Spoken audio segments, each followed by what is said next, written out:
पति अपनी पत्नी को मायके भेजता है और मायके भेजता है तो वो पत्नी से कह दे कि मायके जा रही हो, सुनो इतना घूंघट करके रहना मायके में, इतना घूंघट, मायके जा रही हो ऐसे रहना वैसे रहना।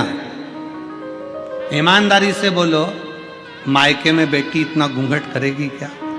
जम के बोलो जरा, जम के नहीं। ससुराल में सबको खिलाकर खाती है और मायके में भाभियां भोजन बनाकर देती और ननंद पहले खाती है। मायके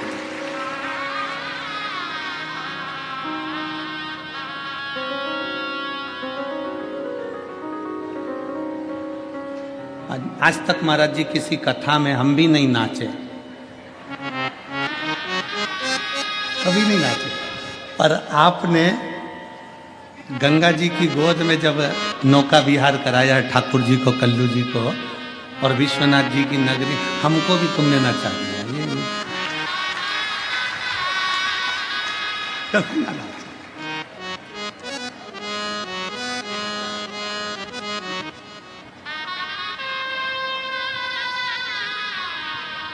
ये शिव भक्ति है। क्यों? क्योंकि हम अपने बाप के घर आए हैं, किसी से डरते थोड़ी ना है, अपने पिता के घर आए हैं और पिता का जो घर होता है, बाबुल का जो घर होता है, वो फुल आनंद के साथ होता है, पूर्ण आनंद के साथ।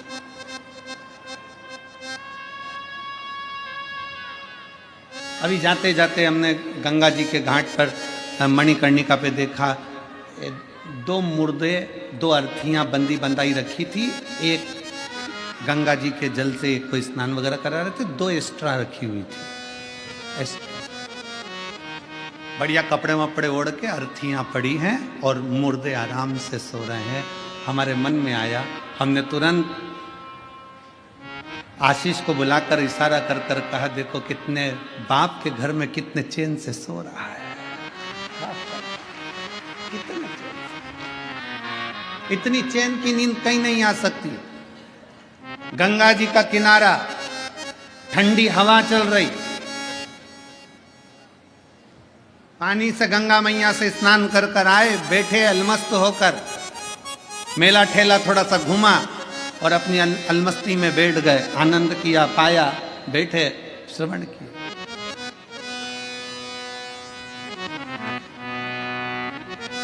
ये पिता का घर है।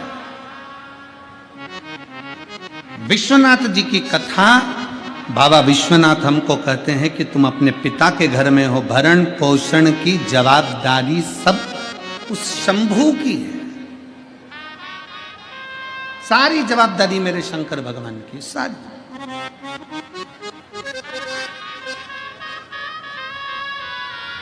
कितना सुंदर कहा है, माता के गर्भ में जब जीव आता है, माँ के गर्भ में जब कोई बच्चा प्रवेश करता है, माता के गर्भ में जब कोई जीव प्रवेश करता है, माता के गर्भ में जब वो आता है, उस दिन से जीव जब माँ के गर्भ में प्रवेश करता है, उस दिन से मेरा विश्वनाथ उसके भरण पोषण की जवाबदारी ले लेता है और मरता है, प्राण छूटते हैं, उस दिन तक मेरा बाबा विश्वनाथ कहता है तुझे चिंता की करने की जरूरत नहीं है।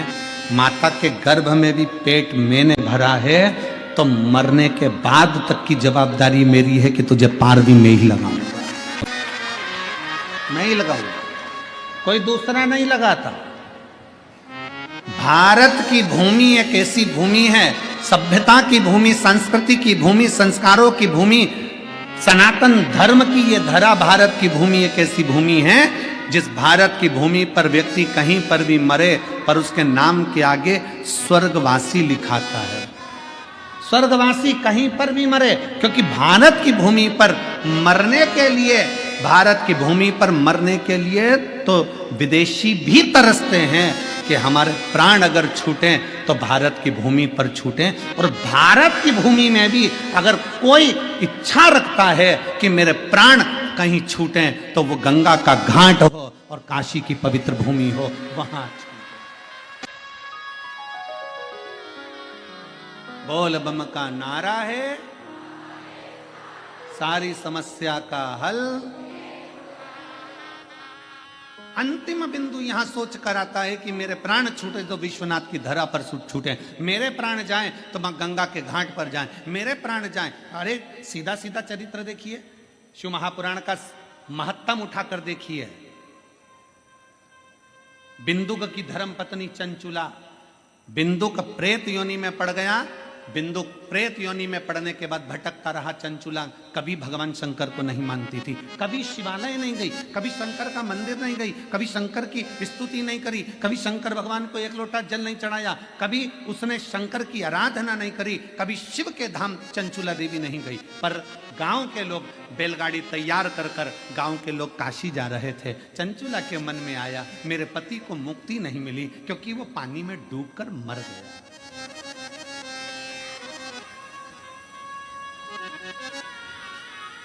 पानी में मरा हुआ, सर्प के डसे से मरा हुआ और स्त्री के हाथ से मरा हुआ मुक्त नहीं होता, मुक्त नहीं, उसकी मुक्ति नहीं हुई। चंचुला को लगा मेरे पति का मोक्ष नहीं हुआ, क्या करूं, क्या करा जाए। गांव के लोग जा रहे थे काशी, चंचुला ने सुन रखा था कि एक बार अगर काशी मुख से निकल जाता है, काशी काशी काशी काशी मुख से निकल जाता है तो हजारों अश्वमेध यज्ञ का फल प्राप्त होकर शंकर का धाम मिल जाता है। जब केवल काशी का नाम मुख से निकला तो अश्वमेध यज्ञ का फल प्राप्त हो गया, काशी का नाम मुख से निकला तो स्वयं भगवान शंकर का स्थान प्राप्त हो गया। तो क्यों ना मैं एक बार काशी चले जाऊं तो मेरे पति को मुक्ति मिल जाए। तो चंचुला देवी बैलगाड़ी में बैठकर सारे गांव वालों के साथ में लिए जाने लगी। पर गांव वालों ने चंचुला देवी को गाड़ी में बिठाया नहीं, क्योंकि ये कभी शिवालय नहीं जाती थी, कभी ये सत्संग नहीं करती थी, कभी ये भजन नहीं करती थी, कभी ये कीर्तन नहीं करती थी, कभी ये मंत्र जाप नहीं करती थी, कभी इसने शंकर भगवान को एक लोटा जल नहीं चढ़ाया था, कभी भी।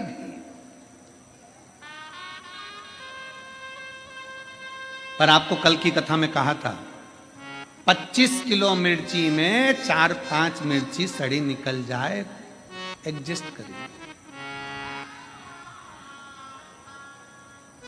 25 किलो आलू में 2-5 आलू बेकार निकल जाए, कोई बात नहीं।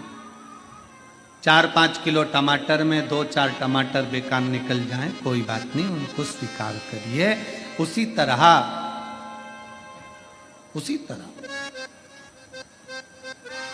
गांव के लोगों ने चंचुला देवी को स्वीकार नहीं करा चंचुला देवी।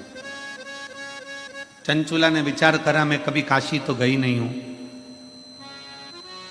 कभी मैं काशी गई नहीं, एक काम करती हूं, मैं काशी ये गाड़ी जो जा रही है ना इसके पीछे पीछे चल सकती हूं, इसके पीछे पीछे चल।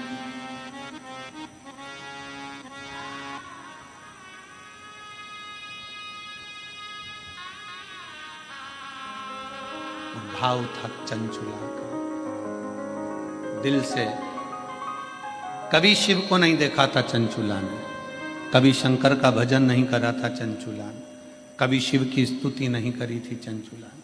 चल पैदल जा रही है, गाड़ी में नहीं बिठाया है चंचुला, पैदल। शंकर भगवान मेरे विश्वनाथ, मेरे शंभू जब अपने पास बुलाते हैं ना किसी को, तो उसका पूर्व का सारा पाप पहले काट देते हैं, तब भगवान विश्वनाथ की धरा पर बुला पाते। उसके पूर्व का पुराना सारा पाप काट दिया उसको पैदल चलाते चलाते। चल, गाड़ी आगे आगे चल रही है, चंचुला देवी पीछे पीछे चल रही। मेरे विश्वनाथ, मेरे शंभू अपने नजदीक में जब बुलाते हैं तो सारे पापों को काट देते हैं, सारे पापों को काट देगा। तब मेरा शंभू, तब मेरा त्रिकालदर्शी, तब मेरा कैलाशी, तब मेरा शंकर आपको अपने नजदीक में बुलाएगा। जब तक आप कटेंगे नहीं तब तक मेरा बाबा भी बुलाने वाला नहीं। बाबा बुलाता ही जब है जब सारे पापों को काट देता, सारे पापों।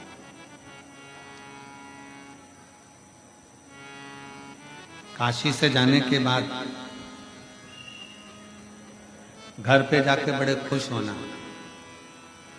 कि मुझे विश्वनाथ जी ने दर्शन दिया। कब दिया? जब मेरी जिंदगी के सारे पाप कट गए तब दर्शन दिया।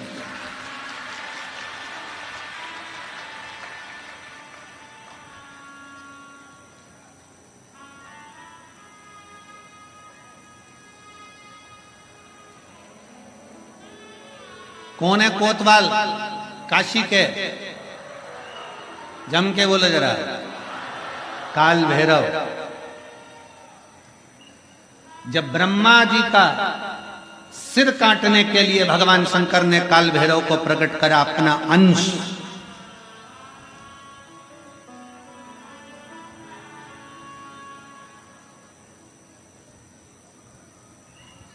चौसठ योगिनियां नृत्य कर रही थी।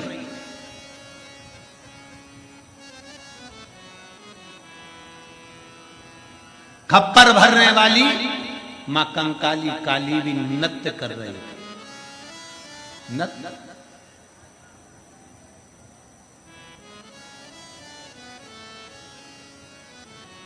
जिस समय पर काल भैरव प्रकट हुए 64 योगिनियां नृत्य कर रही हैं, मां कंकाली काली भी नृत्य कर रही है, देवियां सब प्रसन्न है, देवता स्तुप्त हैं। और शंकर भगवान मंद मंद मुस्कुराते हुए काल भैरव को प्रकट करते हुए कहते हैं, काल भैरव। काल भैरव पूछता है, मेरे को प्रकट करने का कारण क्या है? क्यों प्रकट किया? किस लिए? किस लिए? आज भैरव अष्टमी की सबको बहुत बहुत बधाई हो। बाबा की बहुत कृपा सब कर गई। मुझे प्रकट क्यों करा? किस लिए प्रकट किया?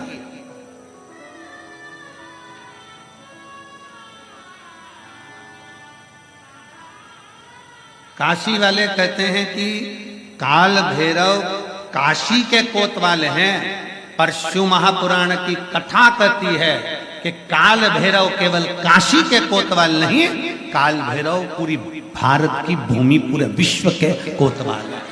पूरे विश्व के मृत्यु लोक में जो जन्म लेता है, शास्त्र कहता है, हमारे शास्त्र वर्णन करते हैं, ब्रह्मा ब्रह्म लोक में विराजमान है, भगवान विष्णु वैकुंठ लोक में विराजमान है, भगवान शंकर मृत्यु लोक में विराजमान है। भगवान शंकर अपने नेत्र बंद कर कर बैठे रहते हैं। मां सती ने, माता पार्वती ने शंकर भगवान से पूछा था, इस काल भैरव को क्या केवल ब्रह्मा जी को मारने के लिए, ब्रह्मा जी का सिर काटने के लिए प्रकट करा आपने? क्या इस काल भैरव को केवल अंधकासुर के वध के लिए प्रकट करा तुमने? क्या इस काल भैरव को केवल दुष्टों के संहार के लिए प्रकट करा आपने? शंकर भगवान कहते हैं, नहीं पार्वती, ब्रह्मा का सिर तो मैं भी काट सकता था, अंधकासुर को तो मैं भी मार सकता था, पर काल भैरव को मैंने इन दुष्टों के संहार के लिए प्रकट नहीं करा है। पार्वती, जब मैं नेत्र बंद कर कर बैठूंगा तब साधना में लीन रहूंगा। मृत्यु लोक से कोई अपने प्राणों को त्याग कर जब जाएगा तो मेरा काल भैरव उसकी हाजिरी बजाता हुआ आगे आगे चलकर बताएगा कि इसने शिव को एक लोटा जल चढ़ाया। मेरा काल भैरव ये बताएगा कि शंकर को एक लोटा जल चढ़ाया, इसकी साक्षी है।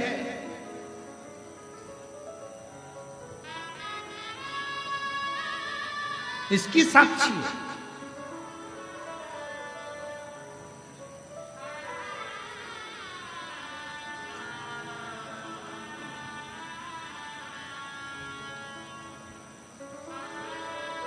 लोग डरते हैं,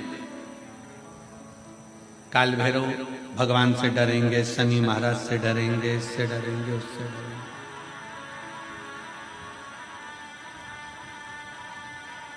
महाराज जी डरने के प्रसंग में याद आया कि एक पति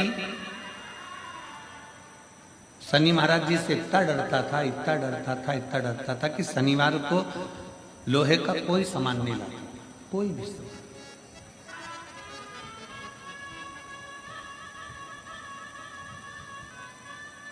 पत्नी पड़ गई बीमार, शनिवार का दिन, डॉक्टर ने कहा ये सुई लेके आओ। पति डिप्रेशन में आ गया, शनिवार है, मैं सुई नहीं खरीद सकता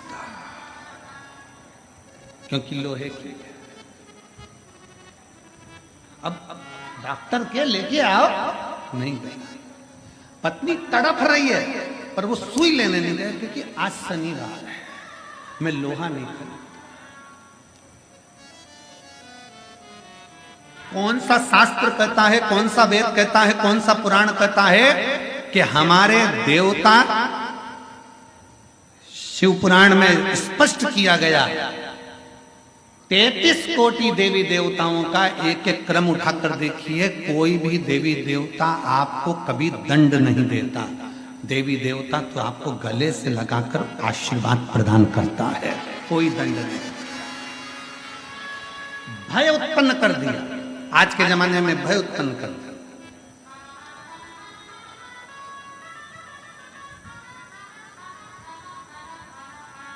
इतना भय उत्पन्न कर दिया, आज के समय में इतना भय उत्पन्न कर दिया कि लोग डर के मारे दिन रात कांपते हैं।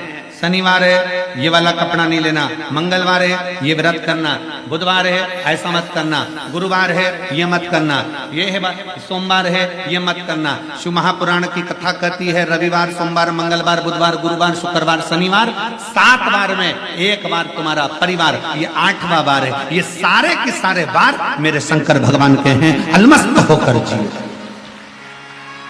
अलमस्त होकर जियो।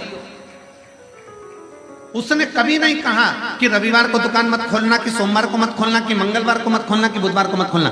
जब तुम्हारा दिल हो तब परमात्मा का भजन करिए, जब तुम्हारी इच्छा हो तब शिव की स्तुति करिए।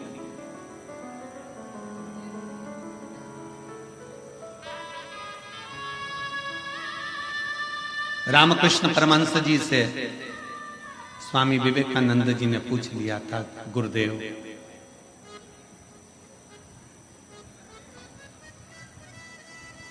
भगवान का नाम कब लेना चाहिए? रामकृष्ण परमहंस जी से स्वामी विवेकानंद जी पूछ रहे हैं भगवान का नाम कब लेना चाहिए, भगवान का भजन कब करना चाहिए। रामकृष्ण परमहंस जी ने कह दिया था, नरेंद्र, स्वामी विवेकानंद मरने के 1 मिनट पहले स्वामी विवेकानंद जी ने कहा, हमें कैसे मालूम पड़ेगा कि हम मर कब रहे? तो रामकृष्ण परमहंस ने कहा, हर घड़ी भजन करो, कब मालूम पड़ेगा कि मर जाओगे किसको पता। इसलिए हर क्षण, हर घड़ी, हर पल भगवान का नाम लिए जाओ। ना जाने कौन सी श्वास आखिरी है और कौन सी घड़ी आखिरी है। भजन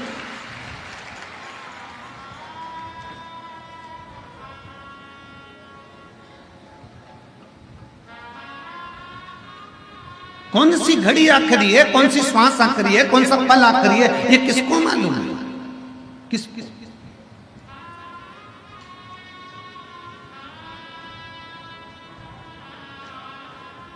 परसों की कथा में कहा था कि देखने के लिए लोग ताजमहल जाते हैं, दर्शन के लिए लोग विश्वनाथ आते हैं। सुना था कि नहीं सुना था? बोलो, जम के बोलो जरा। सुना था? ए मेरी काशी की जीजियों, जरा जम के तो बोलो। सुना था? हाँ। और जीजाओं, सुना था ना सबने? ठीक है। देखने के लिए नेत्रों की जरूरत पड़ती है, शिव महापुराण की कथा कहती है, पर दर्शन के लिए कभी नेत्र की जरूरत नहीं पड़ती। दर्शन के लिए तो दिल और मन की जरूरत पड़ती है, परमात्मा का साक्षीकरण हो जाए। केवल मन चाहिए, दिल चाहिए।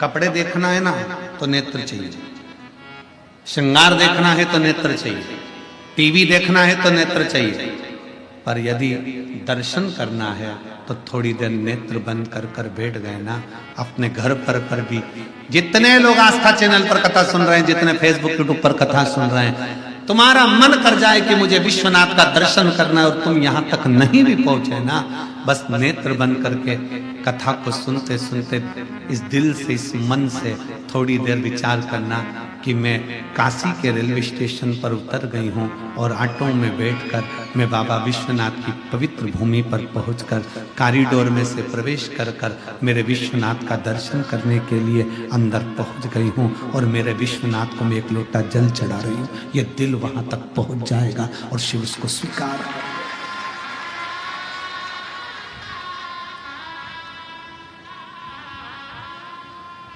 दिल से पहुंचे विश्वनाथ, बाबा विश्वनाथ कहते हैं कि मैं बैठा हूं, तू अनाथ नहीं है। तमिलनाडु का ऐरावतेश्वर शिव मंदिर कह रहा है, भगवान शंकर का मंदिर कह रहा है कि जिंदगी में कभी हारना नहीं है। भगवान शंकर का शिवालय कहता है, ये भगवान शंकर का मंदिर कहता है।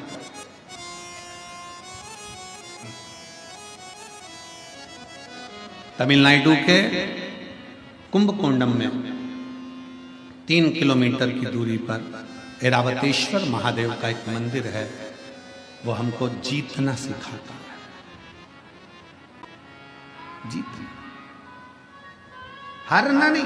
शंकर का एक शिवलिंग, जैसे भगवान शंकर विश्वनाथ बाबा कहते हैं कि मैं भरण पोषण करने के लिए बैठा हूं, उसी तरह तमिलनाडु का ये भगवान शंकर का ऐरावतेश्वर महादेव का शिवलिंग भगवान शंकर का मंदिर कहता है कि जिंदगी में जिसको मैं पृथ्वी पर जन्म देता हूं उसको कभी हारने नहीं देता हूं, बस वो हिम्मत और विश्वास पर बल रखे।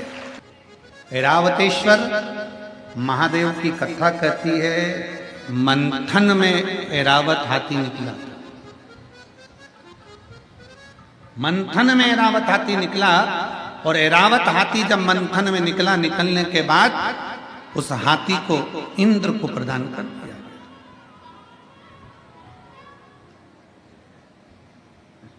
इंद्र ऐरावत हाथी को लिया।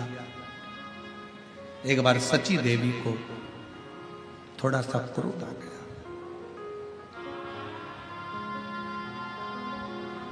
सची देवी को जब क्रोध आया, उन्होंने ऐरावत को बहुत अपशब्द कहा, बहुत अपशब्द। यहां तक ऐरावत हाथी पर सची देवी ने अपशब्दों के बाणों पर बाण चला दिए। इतना क्रोध ऐरावत हाथी को आ गया कि अब मैं करूं क्या। पर मुझे भगवान नारायण ने इंद्र को दिया। इंद्र को प्रदान किया। क्या करा, क्या करूं मैं। शब्दों पर शब्द छोड़े गए, अपशब्द कहे गए। शिव महापुराण की कथा कहती है, ऐरावतेश्वर महादेव का चरित्र कहता है कि दुनिया जिसको गाली देती है, दुनिया जिसको शब्द कहती है, दुनिया जिसको ताना देती है, एक दिन दुनिया उसकी तारीफ भी करती है। ये रीत है शास्त्र, ये रीत है। कोई लेट बनता है, कोई जल्दी बनता है। शिव को जल चढ़ाने वाला एक दिन सेठ जरूर बनता है। ऐरावतेश्वर महादेव की कथा कर रही है कि कभी हिम्मत मत कभी।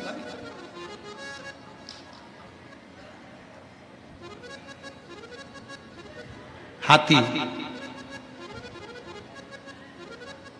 जब इंद्र को मिल गया और इंद्र ने सम्मान नहीं करा ऐरावत हाथी का, आखिरी में देवताओं को लगने लगा ये तो अपशब्द। ऐरावत हाथी को जहां माता लक्ष्मी अपना भाई कह रही है,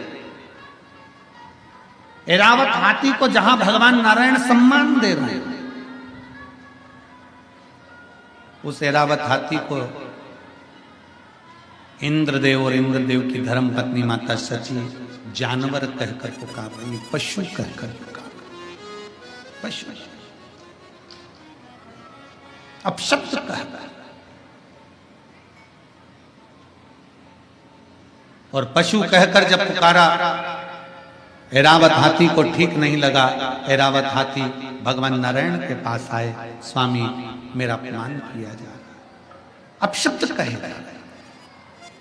अब तो इंद्र ने जितनी सभा में लोग बैठे थे, इंद्र की सभा में जितने जाते थे, सबसे कह दिया कि इस ऐरावत हाथी को पशु ही कहा जाए, इसमें पशु की वृत्ति है, इसको पशु ही कहा।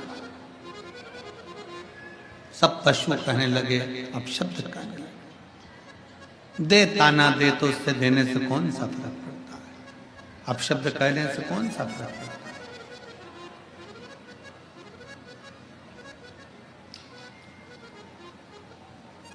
परम पूज्य राम कथा के रसिक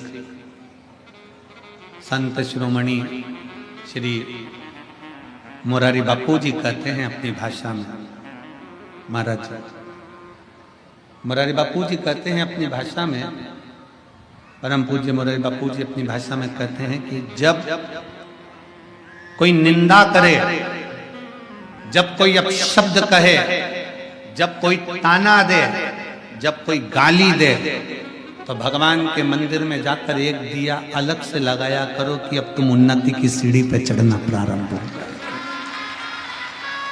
अब तुम उन्नति की सीढ़ी पर चढ़ना प्रारंभ हो गए हो, मतलब तुम्हारी निंदा प्रारंभ हो गई। निंदा उसी की होती है जो आगे बढ़ता है, जो पड़ा हुआ है, जो किसी काम का नहीं, उसकी क्या निंदा होगी।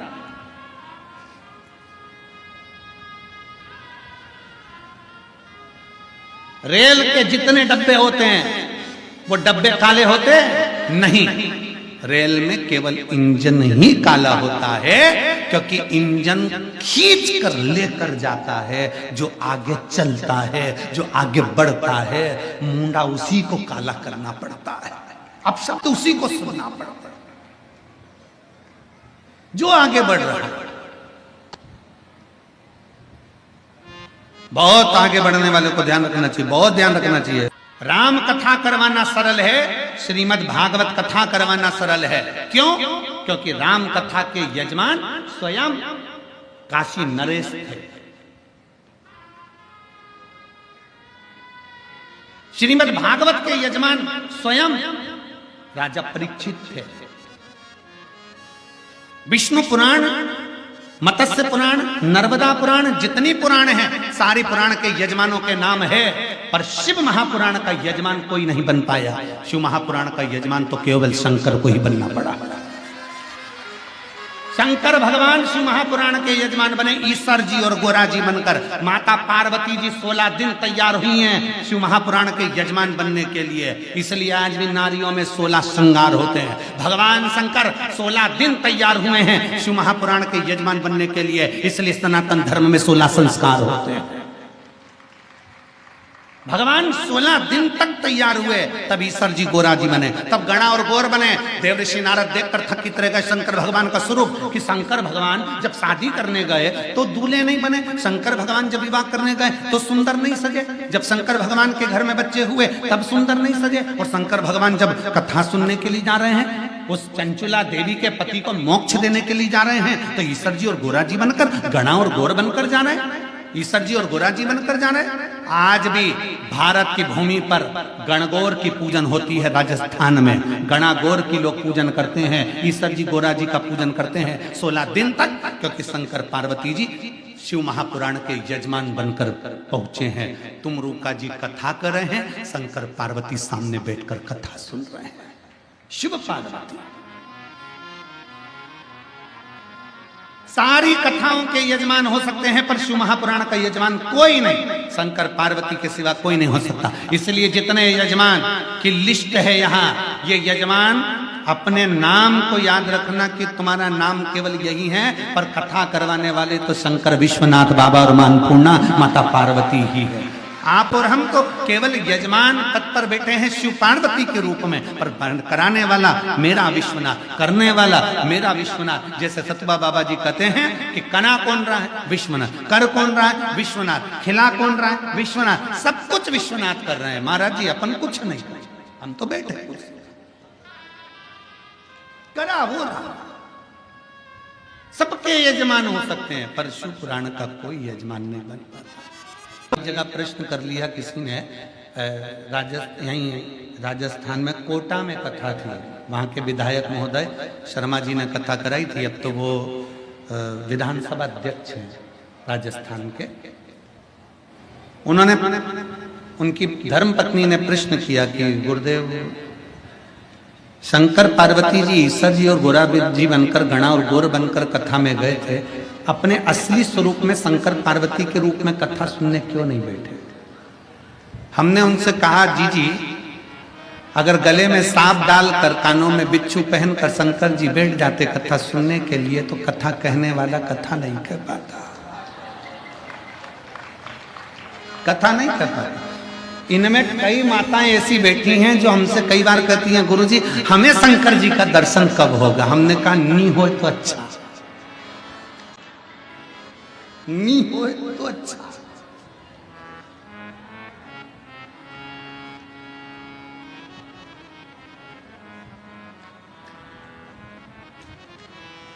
अब जरा विचार करिएगा,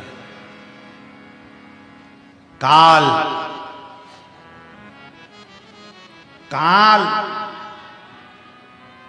को देखकर अंत समय में लोग पलंग पर गंदगी कर देते हैं। काल को देखकर लोग पलंग पर गंदगी कर देते हैं। जिस दिन मेरा महाकाल सामने आएगा तो जरा विचार करिएगा कि कैसे दर्शन कर पाओगे। ये नेत्र नहीं कर सकते, अरे ये नेत्र कर ही नहीं सकते। इन नेत्रों की सामर्थ्यता ही नहीं है कि शिव का दर्शन कर ले।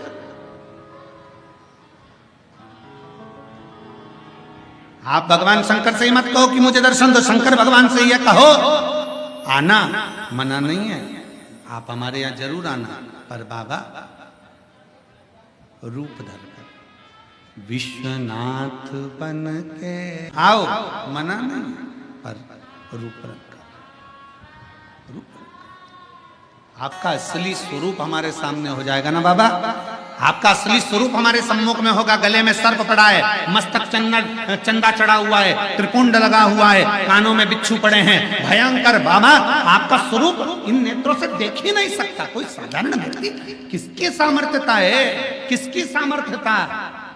भगवान राम जी ने जब रामेश्वर धाम की स्थापना करी, भगवान कृष्ण ने जब शिवलिंग की स्थापना करी, भगवान राम जब रामेश्वर धाम की स्थापना करते हैं, स्थापना करते समय जब शिवलिंग का निर्माण करते हैं, निर्माण करते करते तुरंत उसी समय पर माता सीता स्थापना के लिए हनुमान जी के कहने पर रावण के साथ में आती हैं और प्राण प्रतिष्ठा के लिए बैठती हैं।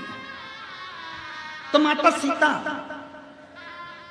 राम जी से कहती, प्रभु आप शंकर भगवान के इतने बड़े भक्त हो, आप शिव जी के इतने बड़े भक्त हो, आपको शिवलिंग की स्थापना करना पड़ रही है। प्रभु आप शंकर भगवान को कहते तो शंकर भगवान आ जाते, आपने शिवलिंग की स्थापना क्यों करी है? सती सीता माता पूछ रही हैं। प्रभु आप कहते तो भोलेनाथ जी आ जाते, माता पार्वती के साथ आ जाते, परंतु आपने ये शिवलिंग की स्थापना क्यों करी? तब माता सीता के शब्द सुनकर भगवान राम कहते हैं कि मैं जानता हूं, मैं बुलाता मेरे भोले बाबा आ जाते, पर मैं तो आज दर्शन कर लेता, भोले बाबा चले भी जाते, पर संसार के लोगों के लिए ये शिवलिंग इसलिए स्थापना कर रहा हूं कि संसार के मनुष्य अपनी इन नग्न नेत्रों से शंकर जी को नहीं देख सकते, पर इन नेत्रों से शंकर के शिवलिंग का अगर दर्शन कर लेंगे तो उनको शंकर का ही दर्शन का पुण्य फल प्राप्त हो जाए।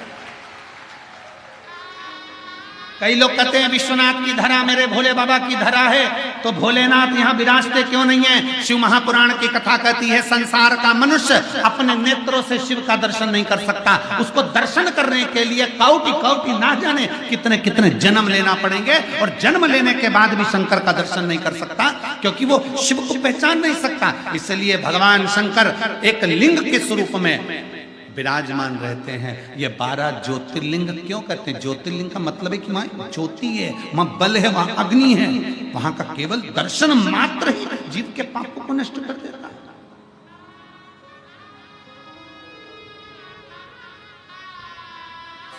उसको समझ। और जब वक्त पड़ता है ऐसा नहीं कि मेरा महादेव, जब वक्त पड़ता है, एक बार भगवान श्री गणेश जी महाराज पार्वती जी के साथ में, माँ जगत जननी के साथ में गंगा जी के घाट पर पहुंच गए और माता पार्वती के सम्मुख में भगवान श्री गणेश जी ने कह दिया, माँ आप इतनी सुंदर हो, पर पिताजी इसमें सुंदर नहीं दिखते, पिताजी सुंदर नहीं दिखते। पार्वती मैया ने गणेश जी का हाथ पकड़ा और हाथ पकड़ कर कहा, गणेश आज तो तुमने ये शब्द कह दिया, आगे से शब्द मत कहना, क्योंकि तुम्हारी पार्वती मैया से भी 1000 लाख गुना सुंदर विश्वनाथ शंभु पुत्र कालदर्शी कैलाश। मां मुझे मेरे पिताजी का वो दर्शन करना है जिसमें मेरे पिताजी इतने सुंदर नजर आते हैं। भगवान शंकर के लिए माता पार्वती जी ने उसी समय कह दिया कि पुत्र गणेश को आपका सुंदर स्वरूप का दर्शन करना है। कौन सा स्वरूप? शंकर भगवान से माता पार्वती जी कहती हैं, कर्पूर गौरम करुणावतारम, आपका वो स्वरूप जो कपूर की तरह निर्मल, बड़ा सुंदर स्वरूप है, एक बार दर्शन करा दो। गणेश जी का हाथ पकड़कर शंकर भगवान गंगा जी के जल में ले गए और भगवान शंकर ने जो गंगा में एक डुबकी लगाई, स्वरूप देखकर गणेश जी महाराज को भी हजारों मुख करना पड़े, हजारों नेत्र करना पड़े। एक विनायक नहीं, अष्ट विनायक, और अष्ट विनायक को संभालने के लिए अष्ट लक्ष्मी,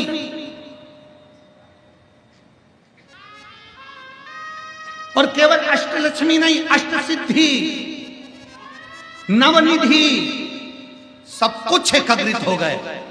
तो भी शंकर के स्वरूप को देखकर श्री गणेश जी महाराज स्तुत हो गए। हाथ जोड़कर अपने पिताजी से कहा, मुझे ये स्वरूप अब मत दिखाओ, आपसे हाथ जोड़ता हूं, आप मेरी मैया से ज्यादा सुंदर हो, अब मुझे नहीं दर्शन करना, आपको प्रणाम करता हूं, अब नहीं करना, आपको हाथ जोड़ने। मैं मेरी मैया से ज्यादा सुंदर किसी को नहीं देख सकता, पर आप तो मेरी मैया से भी ज्यादा सुंदर।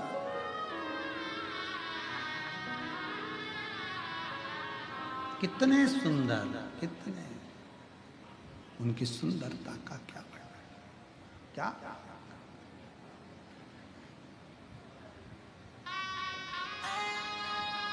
उसकी महाराज शंकर भगवान की सुंदरता का क्या वर्णन करो, क्या। महाराज शिव तत्व कहता है, शंकर भगवान की कथा कहती है। दुनिया के लोग कहते हैं ब्यूटी पार्लर जाओ सुंदर दिखोगे। शिव महापुराण की कथा में आज हम तुमसे कह रहे हैं, शंकर जी के मंदिर में एक लोटा जल चढ़ाना प्रारंभ करो, ब्यूटी पार्लर जाने की जरूरत नहीं पड़ेगी, आप स्वयं सुंदर दिखोगे। कोई पार्लर नहीं, पानी से मुंडा धोगे, कंगा पार्टी करोगे और कथा में आकर बैठ जाना, लोग भी देखकर कहेंगे कौन से पार्लर में गई थी, बड़ी सुंदर दिख रही। और तुम कई कई बुजुर्ग माताओं को देखना जो शंकर जी के मंदिर में एक लोटा जल चढ़ाती है ना, ओल्ड इज गोल्ड। कई कई बूढ़ी माताओं को देखना, इतनी सुंदर दिखेगी, ऐसा लगे, कई बार तो बहुओं का भी दिल जल जाता है। बता बुढ़ी हो के, मम्मी तुम नई साड़ी पहनी? नहीं, मैं तो पुरानी। करवा चौथ में बहू इतनी तैयार हो रही और बूढ़ी मैया कुछ तैयार नहीं हो रही, अंदर गई, मुंडा धोया, बाल कंगा करा और आ गई पूजन करने के लिए। और देखा छठ की पूजन में, देखो छठ की पूजन में बहू इतना तैयार हो और सास को देखो ठेकुआ बनाने में लगी, और बनाया तो बनाया, और साथ में बूढ़ी माँ बस जो आई तैयार होकर, तो बहुएं भी कहती हैं हमारी सास इतनी सुंदर दिख रही है, ये चमक ये दमक फुल वन में महक, सब कुछ सरकार तुम ही से है, सब कुछ सुंदरता उसने दे, वो देता है, कुछ नहीं चाहिए।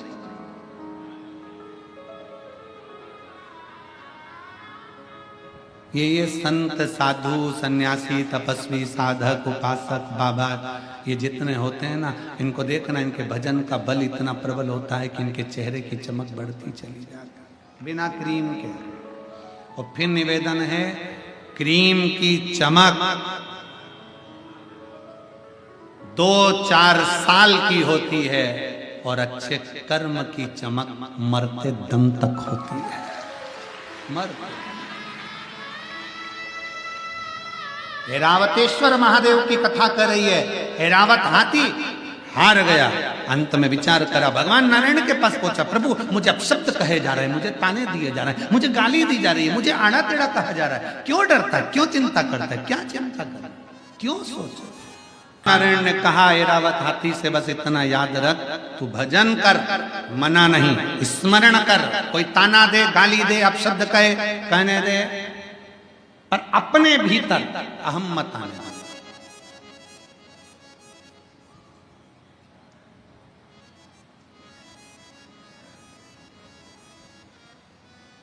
हाथ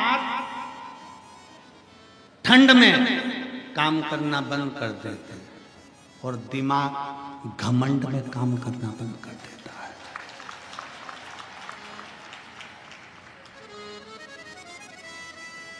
हाथ ठंड में काम नहीं करते और दिमाग, जम के बोलो जरा, घमंड में काम नहीं करता।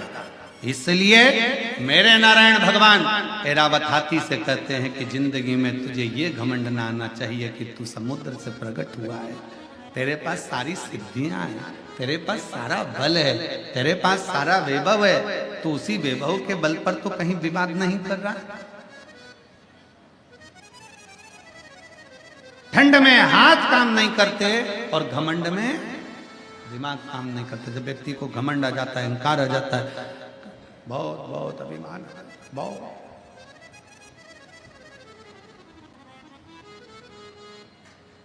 कल महाराज जी हमको जब भी सतुआ बाबा जी के साथ में मिलना होता है, बैठना होता है, तो वो सत्संग कराते रहते। कल यही बात पे चर्चा चल रही थी, घमंड होता है तो बड़ा ज्ञान का भी अभिमान हो जाता, कभी कोई सी चीज का अभिमान हो जाता, कभी कोई चीज का अभिमान हो जाता, अहंकार, दिमाग काम करना बंद कर देता। तो क्या करोगे? ठंड में हाथ काम करना बंद कर देते हैं तो क्या काम नहीं करोगे? जम के बोलो जरा, अरे बोलो तो जम के करोगे ना। कैसे करोगे? कैसे करोगे? हाथों को थोड़ा कम्बल में, रजाई में, ग्लव्स में थोड़ा दबा कर रखो। थोड़ा दबा कर रखोगे तो उसमें गर्मी रहेगी तो काम कर सकोगे। उसी तरह दिमाग को थोड़ा शिव पुराण में दबा के रखो तो जिससे ये घमंड उत्पन्न नहीं होगा, गर्मी बनी रहेगी।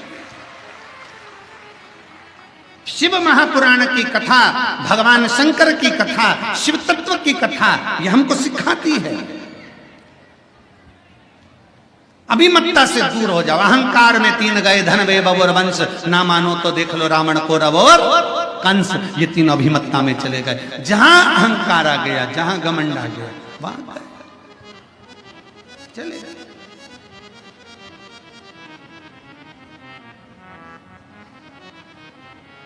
छोड़ दो ये अभिमत्ता को, त्याग। ऐरावतेश्वर, ऐरावत को भगवान नारायण ने ज्ञान उपदेश दे दिया।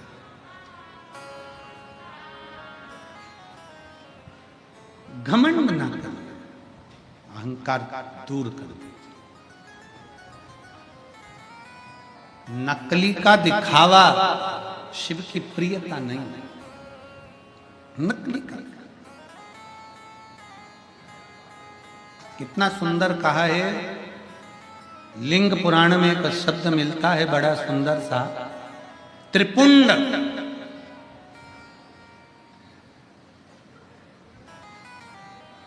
किसके लिए आप महादेव को धारण कराते? बोलो, उत्तर बोलो जल्दी से। आप में से कितनी माताएं, कितने भाई हैं जो शंकर के शिवलिंग पर त्रिपुंड लगाते हैं? उठाओ जरा हाथ, उठाओ। उठा लिया सब? तक किसके लिए लगाते हो? विश्वनाथ की कथा सुन रहे, बड़े सावधानी से बोलिए। किसके लिए लगाते हो? भगवान का श्रृंगार करने के लिए त्रिपुंड लगाते हो क्या? जम के बोलो जरा जल्दी से। आधे बोल रहे हैं हाँ, आधे बोल रहे हैं ना। ठीक है। भगवान की पूजन करने के लिए त्रिपुंड लगाते हो क्या? जम के बोलो जल्दी से। आधे बोले हाँ, आधे बोले।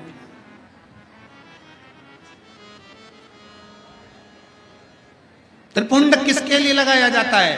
लिंग पुराण की कथा कहती है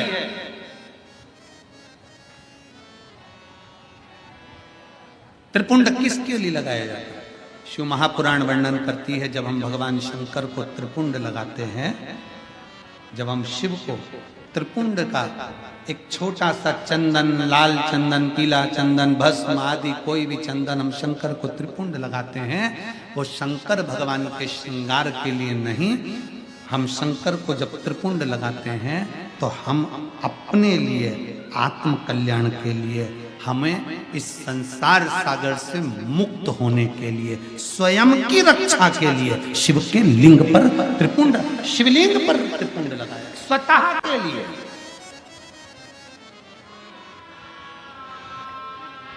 अब एक त्रिपुंड हो गया शिवलिंग का, किसके लिए लगाया? जम के बोलो जरा, अपने लिए। अब दूसरा त्रिपुंड, भगवान शंकर को त्रिपुंड लगाया स्वतः के लिए।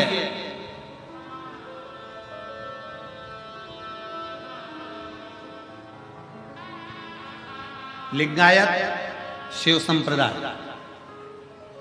काशी में भी लिंगायत शिव संप्रदाय का बहुत बड़ा मठ बना हुआ है महाराज जी। लिंगायत शिव संप्रदाय में कहा गया, शंकर भगवान का त्रिपुंड लगाया वो अपने लिए है, पर अपने मस्तक पर जब कोई स्त्री, पुरुष, कोई बच्चा, कोई बेटी, कोई बूढ़ा, कोई जवान जब अपने मस्तक पर त्रिपुंड लगाता है तब वो शिव के लिए होता है, वो शंकर।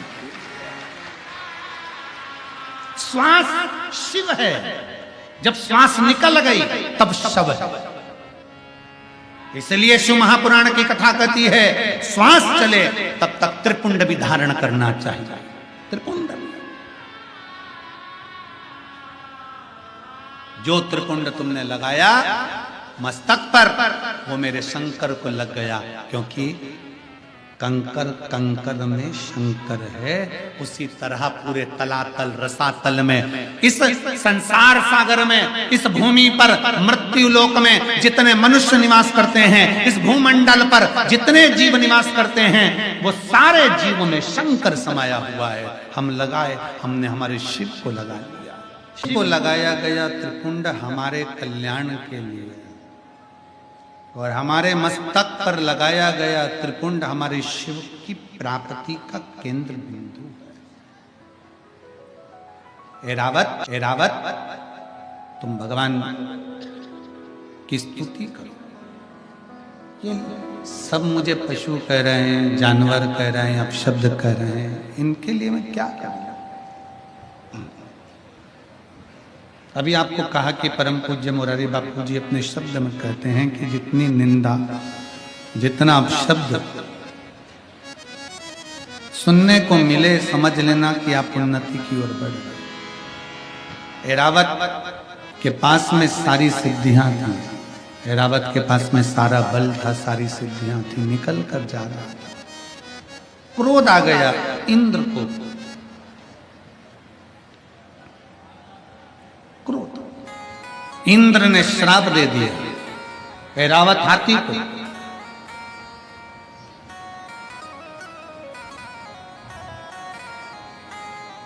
ऐरावत, तेरे पास में जितना वैभव है, तेरे पास में जितनी सिद्धियां हैं, सारी सिद्धियां और वैभव तेरा समाप्त हो जाए, तुम मृत्यु लोक में चला जा। मृत्यु लोक,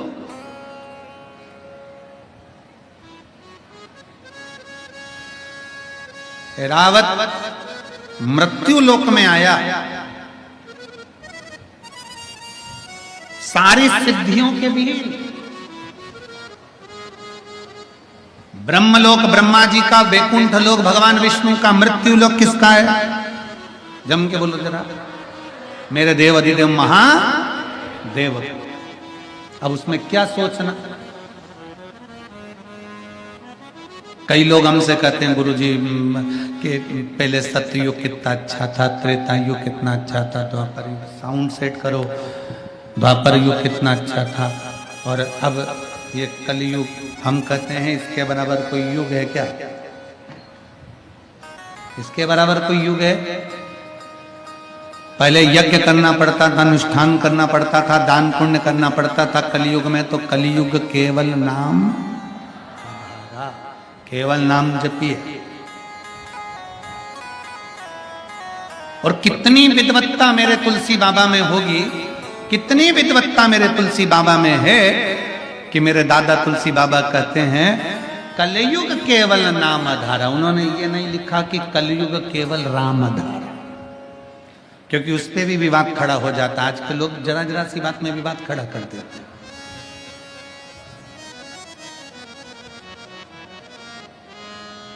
दुनिया में बहुत लोग हैं, कोई संतुष्टि है, कोई नहीं संतुष्ट है। होते कई लोगों को, कई ऐसे भी हैं जिनको संतुष्टि नहीं मिलेगी। तुलसी बाबा ने अपनी सुंदर रामचरितमानस के अंतर्गत लिख दिया कलयुग केवल, जम के बोलो जरा, कलयुग केवल नाम धारा।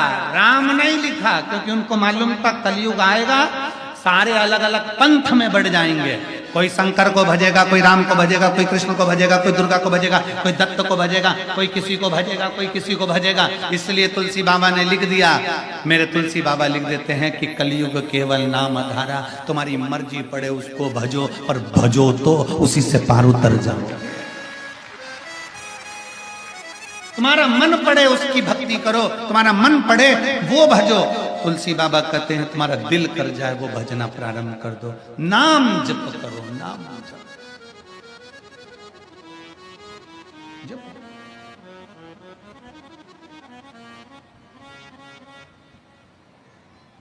कितना सुंदर एक चरित्र आता है कि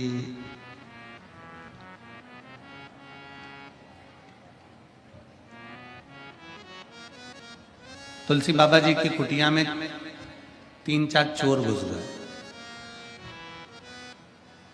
अब एक तो संत की कुटिया में चोर घुस जाए,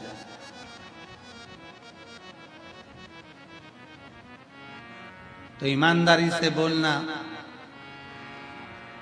चोर चोर रह पाएगा?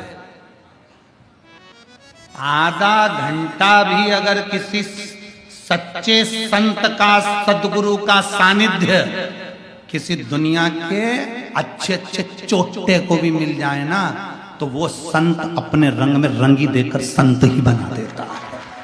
सच्चा संत, सच्चा साधु, सच्चा तपस्वी, साधक, उपासक अपने रंग में रंग देता है। जैसे कल आपको कथा में कहा था कि हमारे वो जहाँ ठहरे माँ जीजी बोली कि हम फोटो खींचते हैं, कोई कैमरे से खींचे, कोई मोबाइल से खींचे, तुम क्या खींचते? हमने कहा शिव पुराण से तुम्हें खींच लेते हैं।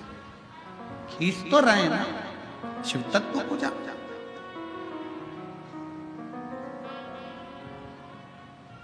चार चोर चोरी करने के लिए गए बाबा के। अब चोरी का धन उनके पास में बहुत सारा था, उनको चोरी तो करना नहीं थी। सरयू जी में पानी बहुत सारा था, अब करे तो करे क्या?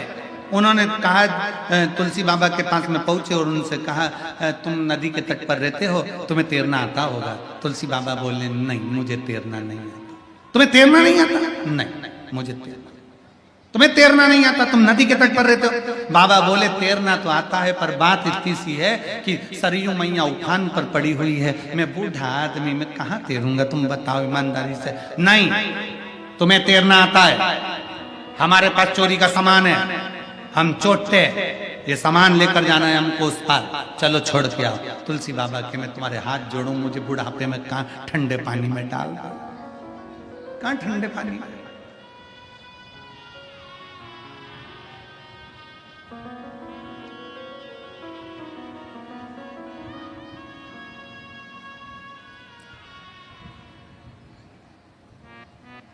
तुलसी बाबा ने कहा, मैं नहीं जाऊंगा, एक काम करता हूं, मैं एक पत्र लिखकर तुमको दे देता हूं, सबसे आगे जो रहेगा ना वो पत्र को हाथ में पकड़ लेना और तुम पार उतर जाओगे, सब एक दूसरे को पकड़ लेना, ठीक है? लिख दो पत्र।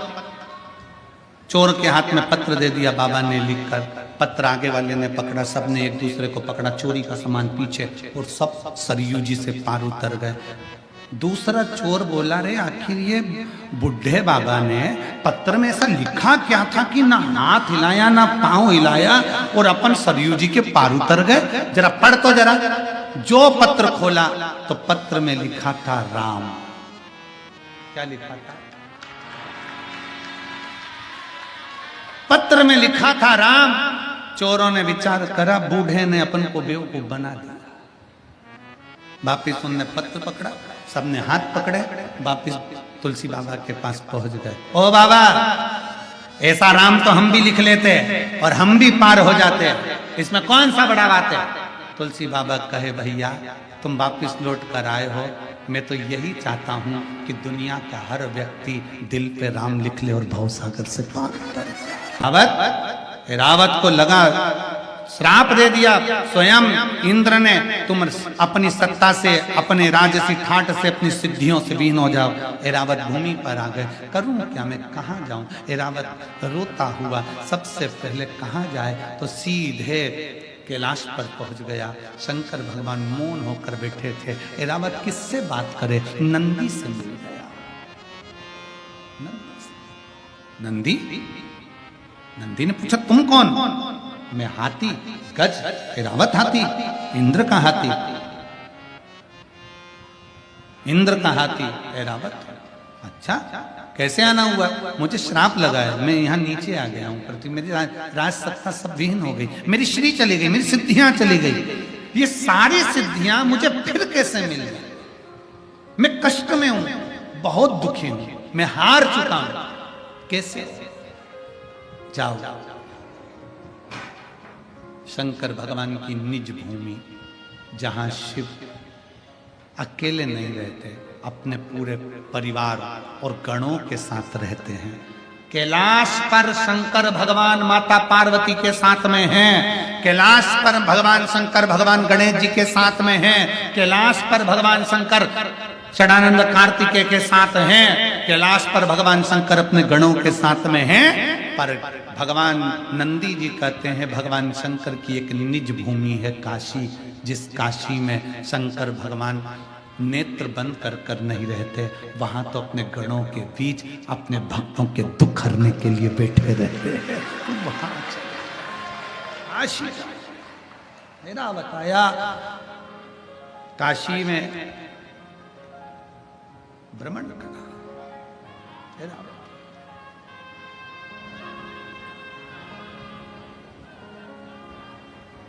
7 कोस के गोवर्धन बाबा,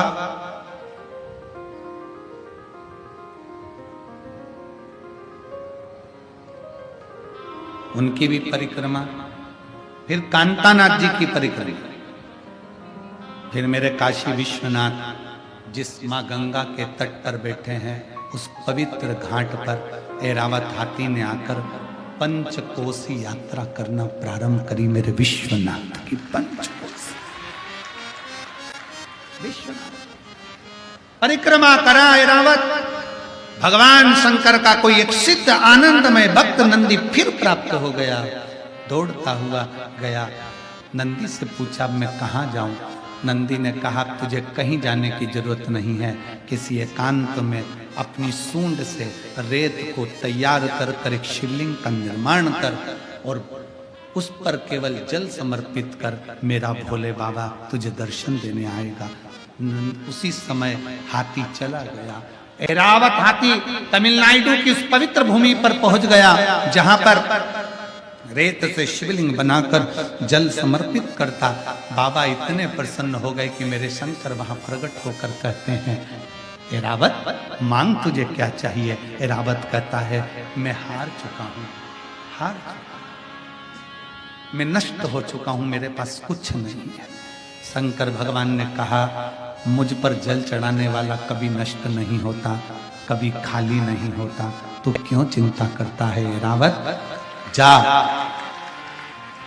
वापिस सारी सिद्धियां तुझे प्राप्त होगी। अब तुझे पशु नहीं, कोई जानवर नहीं, स्वयं इंद्र भी तेरी पूजन करेगा, पांडव तेरी पूजन करेंगे, दुनिया के सारे संसार में जन्म लेने वाला मनुष्य तेरी पूजन करेगा। तुझे महालक्ष्मी अष्टमी के दिन ऐरावत हाथी तेरी पूजन देवता और नीचे पृथ्वी पर रहने वाला मनुष्य भी करेगा। ऐरावत हाथी की पूजन होने लगी। हाथी ने हाथ जोड़कर निवेदन करा आपकी कृपा मुझ पर हुई है, आप यहीं पर विराजमान हो जाओ। शंकर भगवान कहते हैं ऐरावत तेरे द्वारा बनाए गए इस शिवलिंग में मैं निज निवास करूंगा, निज निवास करूंगा।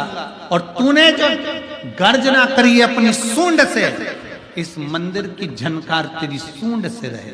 इसलिए ऐरावतेश्वर महादेव मंदिर में 7 सीढ़ियां हैं महाराज जी। 7 सीढ़ियों पे अपन जब चलते हैं तो उन सीढ़ियों में जैसे संगीत के स्वर बजते हैं वैसे सीढ़ियों में स्वर बजते हैं। आज भी कोई भी चले जाए आ जाए, आप उसमें से उतरेंगे, संगीत के 7 स्वर अलग अलग निकलेंगे। ऐरावतेश्वर शिव उसमें, शंकर भगवान कहते हैं हारो नहीं, हारना नहीं, उसके आश्रित होकर चलना है। ऐरावतेश्वर महादेव की कथा कहती है, अरे ऐरावत हारना नहीं। शिव कहते हैं जो इस पवित्र स्थान का दर्शन करे, ऐरावतेश्वर महादेव का दर्शन करे, उसको कभी हार ना मिले, कभी विजय जीत। महापुराण की कथा कहती है आगे, भगवान शंकर माता पार्वती जी के साथ में मंगल विवाह धारण करते हुए बड़े आनंद के साथ निवास करे। समय आया भगवान श्री गणेश जी महाराज का प्रागट्य